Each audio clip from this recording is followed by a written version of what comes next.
Hello student, यदि आप भी फर्स्ट टर्मिनल एग्जाम 24 अगस्त को देने वाले हैं प्यारे बच्चों, तो आपके लिए यहाँ पर 100% एकदम सामाजिक विज्ञान का यानी सोशल साइंस का वायरल प्रश्न पत्र लेकर आ चुके हैं प्यारे बच्चों। तो आप लोग अगर इस वीडियो को पूरा शुरू से लेकर अंत तक देख लेते हैं तो आपका सोशल साइंस का परीक्षा में कोई भी दिक्कत नहीं होगा। ठीक है, जितने भी कक्षा 9 फर्स्ट टर्मिनल यानी कि प्रथम शाब्दिक परीक्षा देने वाले हैं तो आपके लिए प्रश्न काफ़ी महत्वपूर्ण होगा, काफ़ी वायरल होगा। समय जो रहेगा वो 1.5 घंटे का रहेगा, वो पूर्णांक जो होगा वो 50 मार्क्स का ही रहेगा। ठीक है, तो चलिए इसका हम लोग एक एक क्वेश्चन देखते हैं, कैसा क्वेश्चन आपका पूछे जाएंगे। ठीक है, तो आइए पहला क्वेश्चन की शुरुआत करते हैं प्यारे बच्चों। पहला क्वेश्चन आपसे पूछा गया काफ़ी इजी कि प्रथम विश्व युद्ध कब जो है आरंभ हुआ। प्रथम विश्व युद्ध कब आरंभ हुआ, तो सभी लोग जानते हैं कि 1914 में जो ईस्वी में जो है ना प्रथम विश्व युद्ध आरंभ हुआ, यानी ऑप्शन नंबर यहाँ पर डी हो जाएगा। और कहाँ से प्रश्न पत्र को डाउनलोड कर पाएंगे, बिल्कुल सही सही, और कहाँ से इसका सब्जेक्टिव क्वेश्चन पाएंगे, सब कुछ आप लोग देख लीजिए इस वीडियो में। ठीक है, अगला क्वेश्चन देखिएगा, द्वितीय विश्व युद्ध में पहला एटम बम कहाँ गिराया गया। देखिए द्वितीय विश्व युद्ध में पहला जो एटम बम गिराया गया वो कहाँ गिराया गया प्यारे बच्चों, तो बिल्कुल याद रखिएगा हिरोशिमा पर, यानी इसका राइट जो आंसर हो जाएगा ऑप्शन नंबर ए हो जाएगा। अगला क्वेश्चन देखिएगा, जर्मनी को पराजित करने का श्रेय किस देश को है, तो याद रखिएगा ये जो है रूस को है, यानी कि रसिया का है, ऑप्शन नंबर बी हो जाएगा। चलिए अगला क्वेश्चन देखिएगा, वर्साई की संधि के फलस्वरूप निम्न में से किस महादेश का मानचित्र बदल गया प्यारे बच्चों, तो बिल्कुल याद रखिएगा ये ऑस्ट्रेलिया का है जी, बिल्कुल ऑप्शन नंबर बी हो जाएगा। आइए अगला क्वेश्चन देखिएगा, नाजी पार्टी का प्रतीक चिन्ह क्या था। नाजी पार्टी का जो है ना क्या प्रतीक चिन्ह है बाबू, तो बिल्कुल 5 का जो राइट आंसर हो जाएगा ना वो बिल्कुल क्या हो जाएगा, स्वास्तिक हो जाएगा। ठीक है, ऑप्शन नंबर यहाँ पर क्या होगा, बी बिल्कुल राइट आंसर होगा। अगला क्वेश्चन देखिएगा, माइन कॉफ किसकी रचना है। माइन कॉफ जो है ना किनकी रचना है बाबू, तो याद रखिएगा हिटलर का रचना है, यानी ऑप्शन नंबर बी हो जाएगा। चलिए अगला क्वेश्चन देखिएगा, जर्मनी की मुद्रा क्या है बाबू। जर्मनी का मुद्रा की अगर बात किया तो मार्क हो जाएगा जी, ऑप्शन नंबर यहाँ पर सी बिल्कुल राइट आंसर होगा। अगला क्वेश्चन देखिएगा, भारत का संविधान कब लागू हुआ बाबू। भारत का संविधान जो है ना बिल्कुल 26 जनवरी 1950 को लागू हुआ, और 1947 को क्या हुआ, भारत आज़ाद हुआ। ठीक है, याद रखिएगा। चलिए अगला क्वेश्चन देखिएगा, अगला क्वेश्चन क्या कहा जा रहा है, लोकतांत्रिक संविधान में निम्न में से कौन सा प्रावधान नहीं रहता है। कौन सा प्रावधान नहीं रहता, तो बिल्कुल याद रखिएगा शासन प्रमुख का नाम जो है प्रधान नहीं रहता है।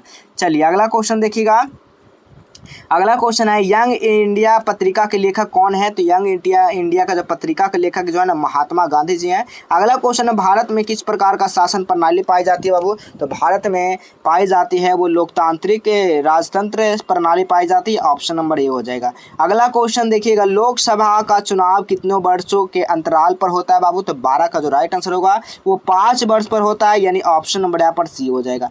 चलिए अगला क्वेश्चन देखिएगा, भारत में मतदान सूची का नाम होने के लिए न्यूनतम उम्र क्या है बाबू, तो बिल्कुल याद रखिएगा ये जो है ना 18 वर्ष हो जाएगा। चलिए अगला क्वेश्चन देखिएगा, एमएलए किसे कहा जाता है। एमएलए जो है ना किसे कहा जाता है बाबू, तो याद रखिएगा विधान परिषद सदस्य को कहा जाए एमएलए। ठीक है, एमएलए ठीक है, किसको कहा जाए, विधान परिषद सदस्य को कहा जाता है एमएलए। ठीक है, विधान परिषद से जो है ना विधान के सदस्य को कहा जाता है ना एलएन। ठीक है, यानी कि एमएलए, ऑप्शन नंबर ए हो जाएगा बाबू। ठीक है, ऑप्शन नंबर क्या होगा, ए हो जाएगा। चलिए अगला क्वेश्चन देखिएगा, अगला क्वेश्चन क्या कह रहा है, भरतपुर पश्चिमी बिहार कहाँ स्थित है।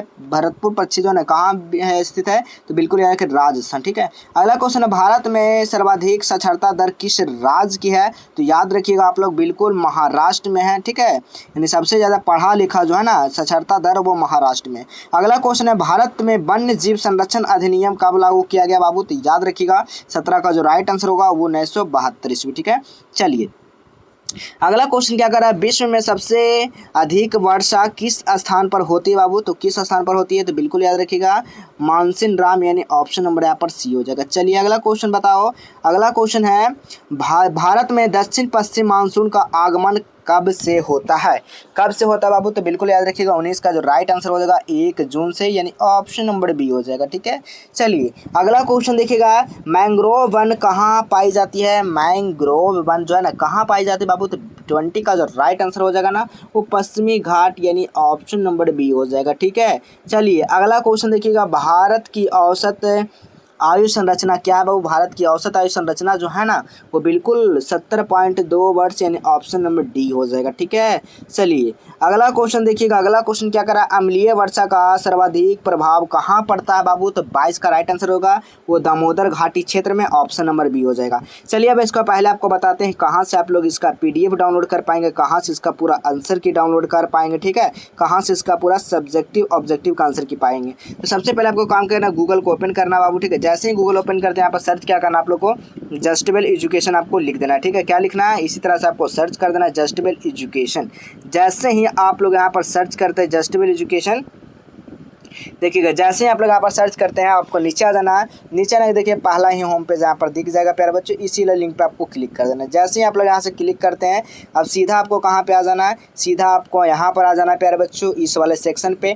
जैसे ही आप लोग यहाँ पर क्लिक करते हो अब यहाँ पर देखिए class 10th home, class 10th, class 9th का ऑनलाइन टेस्ट सबको लिखा गया। तो देखिए क्लास 9th है तो क्लास 9th पे आप लोग क्लिक कर दीजिएगा। जैसे ही क्लास 9th पे क्लिक करते हैं तो यहाँ पर देखिए क्लास 9th यहाँ पर जो लिखा गया है, यहाँ पर 9 अगस्त first terminal all subject question paper, इसी वाले लिंक पर आपको क्लिक कर देना है। जैसे ही क्लिक करते हो आपको नीचे आ जाना बाबू। जैसे ही आप लोग और नीचे आते हैं ना तो यहाँ पर देखिए सभी सब्जेक्ट का यहाँ पर क्वेश्चन पेपर आपको मिल जाएगा। अगर हिंदी का है तो हिंदी करेंगे, संस्कृत है तो संस्कृत करेंगे, साइंस है तो साइंस, अगर सोशल साइंस है तो सोशल साइंस यहाँ से डाउनलोड कर पाएंगे। ठीक है, तो चलिए आपको समझ में आ गया होगा और यहाँ से आप लोग शेयर जरूर अपने दोस्तों के पास कर दीजिएगा। ठीक है, चलिए हम लोग अगला क्वेश्चन की अगर बात किया जाए प्यारे बच्चों, देखिएगा अगला क्वेश्चन क्या कहा जा रहा है। अगला क्वेश्चन है अम्लीय वर्षा का सर्वाधिक प्रभाव कहाँ है, दामोदर घाटी। अगला क्वेश्चन डेंगू बीमारी का कारण क्या है, डेंगू बीमारी का कारण क्या है प्यारे बच्चों, तो याद रखिएगा डेंगू बीमारी कब होता है, तो याद रखिएगा एक बर्तन से अधिक समय तक पानी रहने से। ठीक है, बिल्कुल याद रखिएगा एक ही बर्तन में अधिक समय तक पानी रहेगा तो क्या डेंगू हो जाएगा। अब देखिए अगला क्वेश्चन है भोपाल में रासायनिक गैस जो है रिसाव हुआ था, कब हुआ था बाबू, तो गैस जो है ना बिल्कुल 1984 ईस्वी। ठीक है, अगला क्वेश्चन आप लोग देखिएगा। अगला क्वेश्चन क्या कर रहा है, बिहार में गरीबी रेखा के नीचे जीवन यापन करने वाली ग्रामीण जनसंख्या का प्रतिशत जो है ना राष्ट्रीय औसत है, बताइएगा 25 का जो राइट आंसर होगा ना वो बिल्कुल ऑप्शन नंबर यहाँ पर ए हो जाएगा जी। ठीक है, अगला क्वेश्चन देखिएगा देश के प्रमुख आर्थिक समस्या का, देश की प्रमुख आर्थिक समस्या क्या होगा बाबू, तो बिल्कुल याद रखिएगा गरीबी के बेकारी। ठीक है, ऑप्शन नंबर डी हो जाएगा। अगला क्वेश्चन देखिएगा बिहार में पाई जाने वाले बेरोजगारी है, बिहार में पाए जाने वाले बेरोजगारी क्या है बाबू, तो बिल्कुल एक चक्रीय है यानी ऑप्शन नंबर बी हो जाएगा। ठीक है, अगला क्वेश्चन देखिएगा भारत की प्रमुख आर्थिक समस्या नहीं, भारत का प्रमुख आर्थिक समस्या नहीं है, क्या हो जाएगा, तो बिल्कुल औद्योगिक विकास यानी ऑप्शन नंबर यहाँ पर बी हो जाएगा। अगला क्वेश्चन देखिए निम्न में से कौन सा प्राकृतिक आपदा का अंतर्गत आते हैं बाबू, तो 29 का राइट आंसर क्या होगा, बाढ़ आते हैं।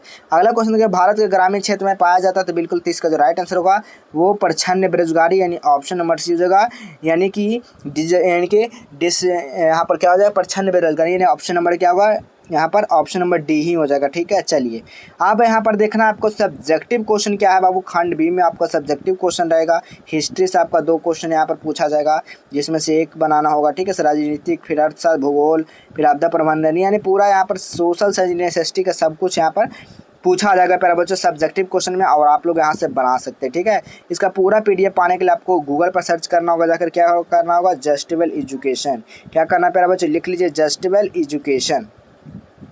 इस तरह से आप लोग सर्च करते हैं तो आप लोग सीधा क्वेश्चन पेपर पर आ जाएंगे। ठीक है, तो चलिए हम लोग इसी तरह मिलेंगे अगले नेक्स्ट वीडियो में।